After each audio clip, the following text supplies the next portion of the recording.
됐으면 좋겠습니다. 자, 오늘은 저는 본문의 말씀을 통해서 기도는 반드시 응답된다. 두 번째 말씀을 전하겠습니다. 하나님은 참 좋으신 분이시죠.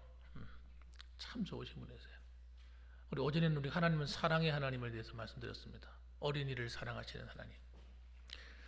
하나님은 우리가 보실 때도 너무나 좋으신 하나님이시기 때문에 우리는 그 하나님을 찬송할 수밖에 없어요. 그분을 알아가면 알아갈수록 하나님을 높이 자랑할 수밖에 없습니다. 그래서 시편을 여러분 쭉 읽어보시면 시편은 간증서거든요. 일종의 간증. 하나님을 만났던 경험을 기록해 놓은 책이요. 기도의 고백이요. 신앙의 고백이요. 이런 것입니다. 그래서 시편, 잠언, 전도서 이런 욥기 이런 것들은 전부 다 일종의 간증서이면서 또 신앙의 고백서이기도 합니다. 여기 보니까 뭐라고 말합니까? 온 땅이여 여호와께 즐거운 찬송을 부를지어다. 슬픈 사람에게는 찬송이 될 리가 없잖아요. 마음이 우울한데 무슨 찬송이 되겠습니까? 하나님이 우리에게는 어떤 분이에요? 즐거움이 되시는 분이기 때문에 우리가 아무리 환경이 어둡고 우울한 환경이 있다 할지라도 하나님은 우리에게 기쁨이 되어 주실 수 있어요. 우리 어두운 환경을 바꿔줄 수가 있어요. 밝게. 슬픈 환경을 기쁘게 바꿔줄 수 있습니다. 우울한 분위기를 잔치집으로 바꿔줄 수 있는 분이 하나님이세요. 좋으신 하나님이세요. 그래서 그 하나님을 찬송하자는 거예요. 하나님을 만나봤던 사람들이 모두의 고백이죠. 그래서 그분 앞에 나갈 때는 우울을 하고 나가면 안 됩니다. 기쁨으로 나가야죠. 그래서 기쁘다는 이야기는 하나님을 어떻다는 거예요? 믿는다는 거예요. 믿기 때문에 기쁨으로 나가는 거죠. 그래서 오늘 시편 100편에서 말하는 건 뭐냐면 하나님이 우리를 기르시고 우리를 양육하신다는 얘기를 하는 겁니다. 맞다고 아까부터 얘기하죠. 자, 여호와가 우리 하나님이신 줄 너희는 알지어다. 그는 우리를 지으시니요 우리는 그의 것이니 그의 백성이요 그의 기르시는 양이로다. 우리가 이것만 알아도 우울해지지 않습니다. 기뻐할 수 있습니다.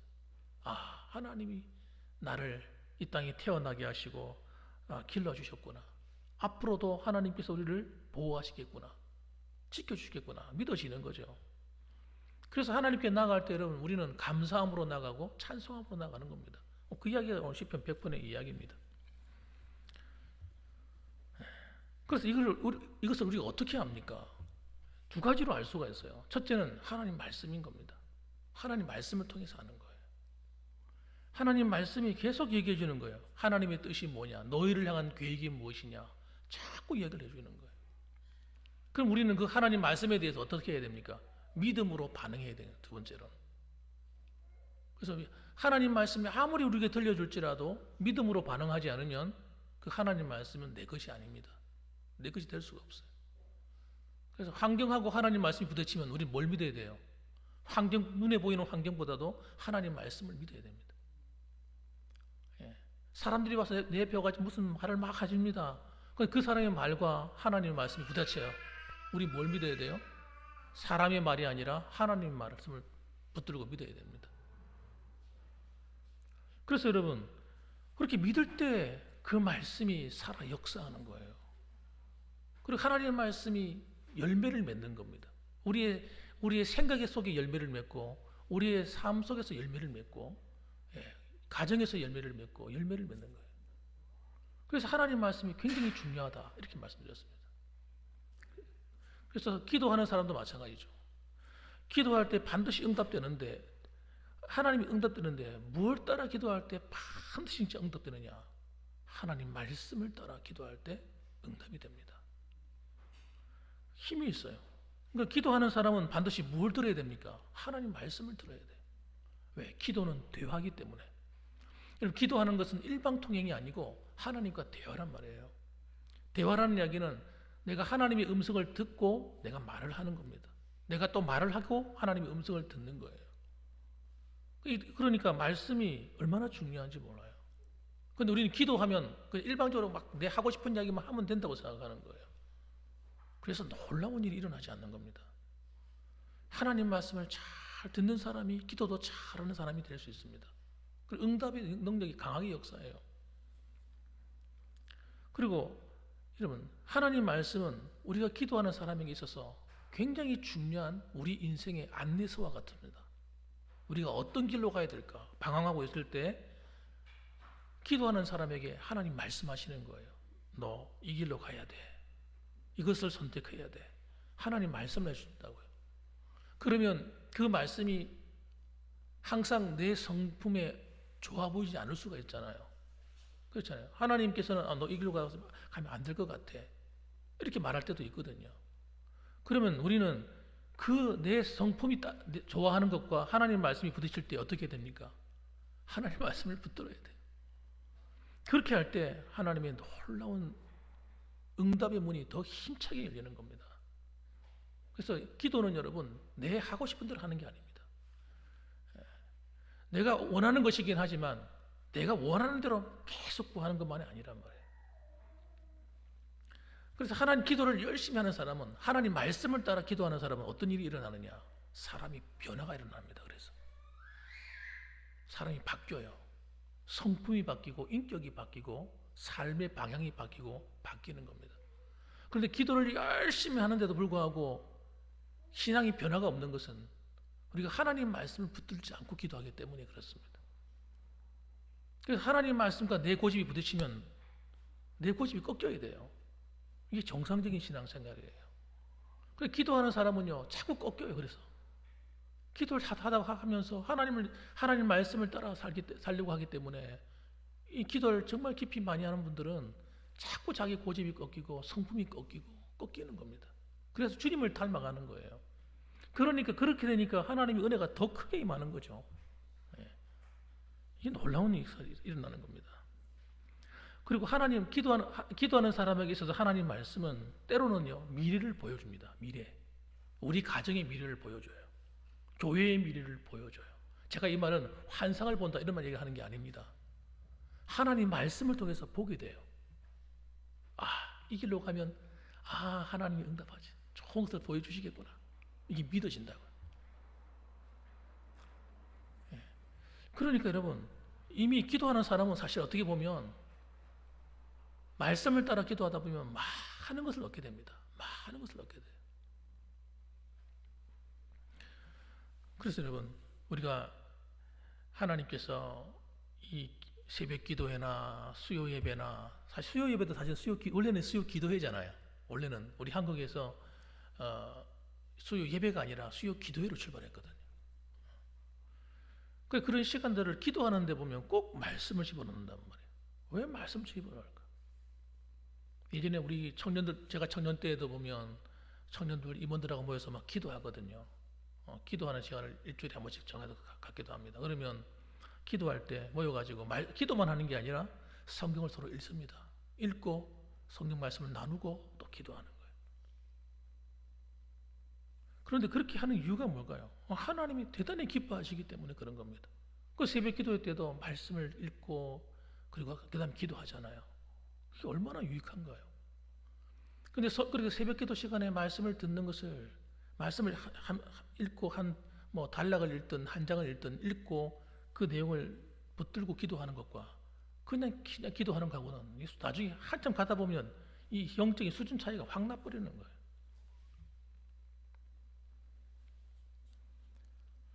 그래서 지금 기도는 때로는 이럴 때가 있습니다. 그렇게 기도하는 사람들에게 특별 응답이 올 때가 있어요. 특별히 응답. 어떤 때 특별히 응답이 옵니까? 사실 그럴 때가 꽤 있습니다. 어떤 때냐면 기도하는 사람에게 어려움이 올 때가 있습니다. 환난이 또는 시험이 어떤 문제가 생길 때가 있어요. 때로는 낙담할 일이 생길 수가 있고요. 또 여러 가지 염려하는 문제가 막 생길 때가 있습니다. 굉장히 급박한 문제가 올 때가 있어요. 이럴 때는 하나님께서 특별 응답을 하십니다. 특별히 응답을 해요. 여러분 그런데 이런 제가 말씀드리는 이런 환난, 시험, 문제 여러 가지 어려운 일이 막 오면요. 보통 신앙인들은 기도할 것처럼 보이지만 기도를 안 합니다. 기도 훈련이 안 된 사람은 기도를 안 해요. 너무 힘들다 보니까 기도가 안 돼요. 기도할 생각도 못 하게 됩니다. 갑자기 너무 어렵고 정신이 없다 보니까 기도한다는 것도 잊어버리는 거예요. 기도 훈련이 안 된 사람들은요, 그래서 굉장히 어려워요. 이 특별 응답 받기 힘들어. 그러면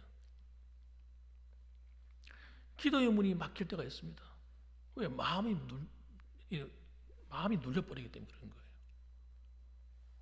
어려운 일 막 오면요, 갑자기 큰일 사건이 터져버리면 마음이 막 눌리기 때문에 정신을 못 차려요. 그러니까 기도 훈련이 안 된 사람, 기도 훈련이 된 사람도 힘든데 기도 훈련이 안 된 사람들은 더욱더 힘든 거예요. 근데 그 옆에 기도하는 사람이, 누구 옆에 주변에 있는 사람, 남편이나 아내나 또 친지들이나 형제들이나 누가 기도하는 사람이 옆에 딱 있으면요, 그게 얼마나 큰 유익인지 몰라요. 누가 나를 위해서 기도해 주잖아요. 그래서 기도하기 때문에 하나님이 놀라운 일을 행하시는데, 그 첫 번째 주신 은혜가 뭐냐면, 하나님이 응답이 다 오게 되면 첫 번째 일어나는 변화가 환경부터 안 바꿔줍니다. 하나님이 내 마음에부터 변화가 옵니다. 마음의 평강이 다 옵니다. 하나님 응답의 첫 번째가 평강이에요. 빌립보서 4장 6절 말씀 보면, 아무것도 염려하지 말고 다만 모든 일에 기도와 간구로 너희 구할 것을 감사함으로 하나님께 아뢰라. 그리하면 모든 지각에 뛰어난 하나님의 평강이 그리스도 예수 안에서 너희의 마음과 생각을 지키시리라. 하나님의 첫 번째 응답이 뭐예요? 마음과 생각을 지켜주는 거예요. 그게 평안이 오는 거죠. 마음의 평안이 다 오면요, 이거 괜찮은 거예요. 문제가 해결되는 거예요. 그런데 마음이 평안하지가 않아. 마음이 자꾸 걱정이 되고 염려가 되고 이런 분들은 더 기도하라는 이야기예요. 더 기도하셔야 돼요. 그래서 기도하는데 여러분, 우리가 이 우리 은혜가 임한 성도들의 특징이 뭐냐면, 뭐 기도를 더 많이 하지 못하고 힘들자 마음이 눌리고 있을 때에도 기도하는 사람은요, 하나님을 향한 믿음이 생겨요. 믿음이 있어요. 믿음이 있어서 어떻게 기도하냐면, 하나님 감사합니다. 그냥 울고 앉아 있는 게 아닌 거예요. 하나님 믿음으로 감사하는 거예요. 하나님, 지금까지 하나님 나와 함께 하셨는데 앞으로도 함께 할 줄로 믿습니다 하고 믿음으로 고백하고 감사하는 거예요. 그래서 뭐라고 말해요? 아무것도 염려하지 마라. 여러분들이 하나님 주님 안에 있습니까? 하나님 은혜 안에 있습니까? 그러면 염려할 필요가 없습니다. 하나님을 믿으시면 돼요. 믿고 감사하시길 바랍니다. 감사하십시오. 그러면요, 하나님께서 평강을 주시고 문제를 해결하시는 거예요. 그래서 예레미야 33장에도 보면 이 유명한 말씀이 있잖아요. 이를 행하시는 여호와, 또 그것을 만들며 성취하는 여호와, 그 이름을 여호와라 하는 이가 이와 같이 이르시도다. 너는 내게 부르짖으라. 내가 내게 응답하겠고 내가 알지 못하는 크고 은밀한 일을 내게 보이리라. 하나님께서 기도의 응답을 이미 약속해 놓으신 걸 아는 거예요. 진짜 말씀을 붙들고 기도하는 사람들은 말씀을 늘 묵상하다 보니 하나님이 어떤 분인지를 알게 되는 거예요. 그래서 어떻게 기도합니까? 하나님 믿습니다. 그리고 기도하게 됩니다. 그 마음의 평안이 다 오기 시작하면 그때부터 기도의 문이 막 열리는 거예요. 이 사실을 믿게 되면, 하나님이 나와 함께 한다고 믿어지면 그때부터는 기도의 문이 막 열려버려요. 그래서 여러분, 우리가 해야 될 게 뭐냐면 하나님을 정말 믿으셔야 돼요. 그럼 뭘 가지고 믿을 거예요? 하나님 말씀을 붙들고 믿어야죠. 그분이 우리를 얼마나 사랑하신지를, 얼마나 좋으신 분인지를 믿고 기도해야죠. 이 믿음이 안 생기면 불안한 겁니다, 여러분. 불안한 거예요. 힘든 거예요. 하나님이 지금도 우리 교회를 다스리신다, 이게 안 믿어지면요, 불안한 거예요. 신경질 나는 거예요. 김상희 목사와 하나님이 함께하고 계신다고 안 믿어지면요, 성질 나는 거예요. 여러분, 하나님이 우리와 함께하는 거예요. 이걸 믿으셔야 돼요. 우리 당회와 여러분, 우리 성도님들과 주님이 함께하고 계시는 거, 이걸 믿어줘야 돼요. 믿으면 의심치 않게 돼요, 여러분. 그러면 감사할 수 있어요. 그래서 데살로니가전서 5장 16절 말씀, 유명한 말씀이잖아요. 항상 기뻐하라, 쉬지 말고 기도하라, 범사에 감사하라. 이것이 그리스도 예수 안에서 너희를 향하신 하나님의 뜻이니라. 그래서 믿음이 없는 사람은, 하나님 말씀을 믿는 확신이 없는 사람은 감사함도 없고 기뻐할 수도 없고 그렇게 되는 겁니다. 그러면 여러분, 오늘도 여러분이 주어진 환경이나 여건이나 사람의 말이나 누구 어떤 것을 바라보지 마시고 하나님을 바라보고 그분의 말씀을 믿으시길 바랍니다. 그분이 나와 함께함을 믿으시길 바랍니다. 그러면 잠잠하게 돼요. 두려워하지 않으니까요. 홍해가 앞에 있는 이스라엘 백성들에게 모세가 한 말이 있지 않습니까? 야, 너희들 조용히 해. 잠잠해. 하나님이 너희들에게 어떤 일을 행하시는가 한번 지켜봐. 이렇게 얘기하잖아요. 모세 속에는 믿음이 있는 거예요. 담대한 거예요. 그러니까 여러분, 주위에 있는 이 홍해가 두렵지 않고 뒤에 오는 애굽의 군대가 두렵지 않은 겁니다. 하나님이 함께 할 걸 믿는 거예요. 믿으면서 지팡이를 탁 내어 미니까 홍해가 갈라져 버리는 거예요.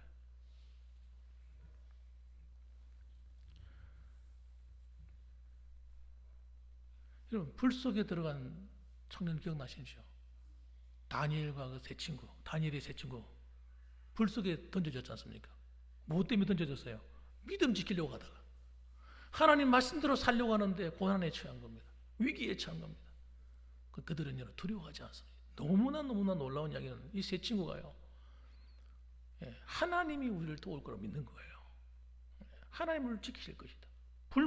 불에 던져진다 할지라도 저 불 속에서 하나님을 지키실 거예요. 그러나 그리 아니하실지라도 괜찮다는 거예요. 이야, 하나님이 감동받으실 만하잖아요. 하나님께서 천사를 보내가지고 불 속에서 그 세 친구를 지켜줍니다. 근데 오히려 그 불 속에 집어넣었던 사람이 불에 다 죽죠. 근처가 아니라 불이 확 붙어 다 죽어요. 얼마나 불이 세는지. 믿음이 있으셔야 돼요. 그래야 감사가 될 수가 있어요. 이 믿음이 없으면 전부 다 모든 일이 불평으로 보입니다. 불평이 생기고 기분 나빠요. 혼자네요. 속상해요. 짜증나요. 그래서 사자굴에 들어간 다니엘 같은 경우도 이 다니엘 보세요. 사자굴에 들어가 죽을 건 알면서도 이 사람은 두려움이 없잖아요. 담대합니다. 담대해요. 오히려 어떻게 합니까? 자기가 하나님께 기도하다가 잡히면 죽을 줄도 알면서도 어떻게 기도해요? 하나님 앞에 감사하며 기도할 때. 이런 사람 누가 당하겠냐고요. 여러분, 우리 성도들, 하나님이 사랑하는 저와 여러분들은 하나님이 이렇게 지킨다니까요. 여러분이 마음이 흔들리지 마시기 바랍니다. 두려워하지 마시고 걱정하지 마시기 바랍니다. 하나님의 약속만 붙드시기 바랍니다. 그리고 기도하시면 하나님이 어떻게 합니까? 어떤 위기가 온다 할지라도, 사자굴에 던져진다 할지라도 하나님이 건져내시는 거예요. 건져내시는 거예요. 왜 그렇게 하실까요? 오늘날 그런 사람이 너무 많이 적기 때문이에요. 하나님이 쓰시려고 건져내신다니까요. 하나님 영광 받으시려고 건져내신다니까요. 그래서 여러분, 이런 사실을 아는 사람들이 기도가 시편에 나오는 기도들이에요. 하나님을 찬양하잖아요. 첫 번째 하나님 찬양하는 거예요. 예? 온 땅이여 여호와께 즐거운 소리로 찬양할지어다. 근심이 없는 사람이 세상에 어디 있냐고요. 염려 하나 없는 사람이 어디 있냐고요. 그런데 첫 번째가 뭐예요? 하나님을 찬양하자고 나오는 거예요. 예? 이 하나님을 믿으니까. 시편 62편 5절 보면 나의 영혼아 잠잠히 하나님만 바라라. 무릇 나의 소망이 그로부터 나오는도다. 자기를 향해서 가르쳐 주는 거야. 야, 너 왜 이렇게 근심하냐? 자꾸 걱정, 염려가 생기니까, 속상하니까. 야, 걱정하지 마. 걱정하지 마. 내 영혼아, 잠잠하라. 잠잠하라 말은 무슨 말입니까? 인간적인 소리 하지 말라는 거예요. 하나님이 나의 소망이다. 하나님이 나의 소망이다. 오늘날까지 그렇게 살았지 않느냐? 앞으로도 그렇게 하실 거야. 그렇게 스스로가 자기를 가르치는 거예요. 그래서 여러분, 우리는 하나님의 이 응답이 너무나 정확하기 때문에 우리는 반드시 믿어야 됩니다. 믿어야 돼요. 무슨 일을 만나도 걱정하지 마십시오. 무슨 일을 만나도. 그래서 요한일서 보게 되면 여러분, 이 사도 요한의 고백 말하는 게 있어요. 기도에 대한 이야기. 뭐라고 얘기합니까? 너희가 하나님 뜻대로 무엇이든지 구하면 그가 들으신다. 듣는단 말은 응답하신다는 얘기겠죠. 무엇이든지 구하라 이거야. 그러나 하나님 뜻 안에만 있어라 이거예요. 반드시 응답한다. 그래서 여러분, 우리가 하나님 뜻 안에 있느냐 없느냐 이게 중요한 거지. 다른 게 중요한 게 아닙니다. 내 환경이 얼마나 크느냐 하나도 안 중요합니다. 무슨 문제가 얼마나 크냐 하나도 안 중요해요. 요즘 뭐 힘든 일이 많이 있느냐 없느냐 안 중요해요. 나라가 뭐 어떻게 되느냐 하나도 안 중요합니다. 우리가 하나님 말씀 안에 거하면, 그리고 기도의 자리를 내가 기도의 이 능력을 정말 믿고 있다면, 그리고 기도한다면, 여러분 우리는 두려울 게 없습니다. 왜? 하나님이 책임지실 거기 때문에. 그런 믿음을 가지고 사셨으면 좋겠습니다. 그래서 여러분, 이번 다가온 이 한 주간도 여러분 이제 분주하고 바쁘신 가운데 있는데 일하면서도 기도하며 일하십시오. 기도하면서 일하면서 기도하면서 일하세요. 설거지 하다가도 아이고 힘들어지 마시고 주여 믿습니다 하고 설거지도 하시고 빨래도 하시고 기쁨으로 하세요. 믿음으로 하세요. 하나님이 잘 하실 거라고 말하세요. 자꾸 나한테도 이야기하세요. 야, 하나님께로부터 소망이 나와. 아이들을 바라보고 환경을 바라보고 뭘 바라보고 그거 자꾸 눈에 길들이지 마세요. 여러분, 내가 보이는 그것에 의해서 내가 변화되는 것이 아니라 내 믿음에 의해서 환경이 바뀌는 것입니다. 할렐루야. 내가 믿으셔야 돼요. 하나님이 하실 일을 믿으세요. 그리고 이야기 하나님께 고백하시고 나에게 환경에 말씀하십시오. 앞으로 잘 될 거라고. 하나님이 함께 하실 거라고. 그래서 여러분, 오늘도 여러분의 가정과 여러분의 삶 속에 하시는 모든 범사가 주 안에서 평탄하고 형통하게 되기를 주님의 이름으로 축원합니다. 아멘. 기도하겠습니다.